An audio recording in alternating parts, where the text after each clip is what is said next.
پنجاب انتخابات کیس میں election commission کی نظرثانی اپیل مسترد کر دی گئی ہے۔ سپریم کورٹ کا حتمی فیصلہ حتمی قرار دیا گیا ہے۔ چیف جسٹس کی سربراہی میں 3 رکنی بینچ نے نظرثانی اپیل خارج کر دی ہے۔ آج کی سماعت میں کیا کچھ ہوا جان لیتے ہیں، ہمارے نمائندے عامر سیدواسی ہمارے ساتھ موجود ہیں۔ عامر بتائیے گا۔ دیکھیے، آج chief justice of Pakistan justice Umar Ata Bandial کی سربراہی میں سپریم کورٹ کے 3 رکنی بینچ نے پنجاب انتخابات کے خلاف الیکشن کمیشن کی نظرثانی درخواست کو مسترد کر دیا ہے۔ Chief justice of Pakistan justice Umar Ata Bandial کی سربراہی میں بینچ نے 1 گھنٹے تک دلائل سنے الیکشن کمیشن کے وکیل سجل سواتی کے، جس میں الیکشن کمیشن کے وکیل مطمئن نہیں کر سکے عدالت کو کہ پنجاب میں انتخابات سے متعلق جو الیکشن کمیشن کو ہدایات دی گئی تھی کہ وہ 14 مئی کو انتخابات یقینی بنائے، اس میں کیا آئینی اور قانونی نقص تھا۔ الیکشن کمیشن کے وکیل مطمئن نہیں کر سکے، جس کے بعد سپریم کورٹ آف پاکستان نے ان کی درخواست اور اپیل کو خارج کر دیا ہے۔ اس موقع پر chief justice of Pakistan justice Umar Ata Bandial کی طرف سے اہم ریمارکس یہ کہ انہوں نے کہا کہ آئین اور قانون کے مطابق انتخابات 90 روز میں ہونا ضروری ہیں اور اس میں کسی بھی طریقے سے کوئی تاخیری حربہ استعمال نہیں کیا جا سکتا، اور سب سے اہم بات یہ ہے کہ کہیں پر بھی الیکشن کمیشن کے پاس یہ اختیار نہیں ہے کہ وہ انتخابات کی تاریخ کو از خود تبدیل کر دے۔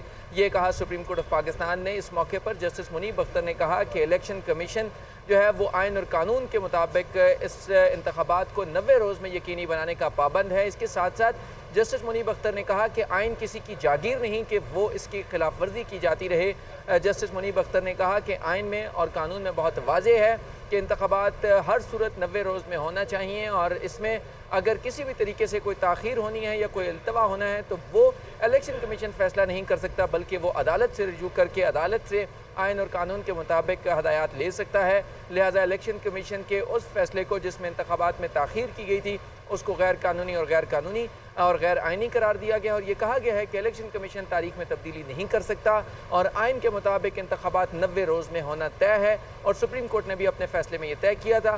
الیکشن کمیشن کہیں پر بھی اس بات کی وضاحت نہیں کر سکا کہ یہاں پر کہاں آئین کی اور قانون کی خلاف ورزی کی گئی ہے کہ کیسے انتخابات 90 روز سے ڈیلے کیے جا سکتے ہیں، اور الیکشن کمیشن کے پاس یہ اختیار کہاں پر ہے کہ وہ انتخابات میں تاخیر کر دے۔ اس موقع پر الیکشن کمیشن کے جو وکیل تھے انہوں نے کہا کہ الیکشن ایکٹ میں ترمیم ہو چکی ہے، اور الیکشن ایکٹ کی سیکشن 57 کے تحت الیکشن کمیشن کے پاس یہ اختیار ہے کہ اب وہ انتخابات کی تاریخ کا اعلان کر سکتا ہے۔ تاہم عدالت نے یہ کہا کہ وہ جو ٹائم ہے وہ 90 روز بالکل ٹھیک ہے، وہ ٹائم فریم بھی یقینی طور پر 90 دن کے اندر آئین کے مطابق۔ شکریہ آپ کا عامر۔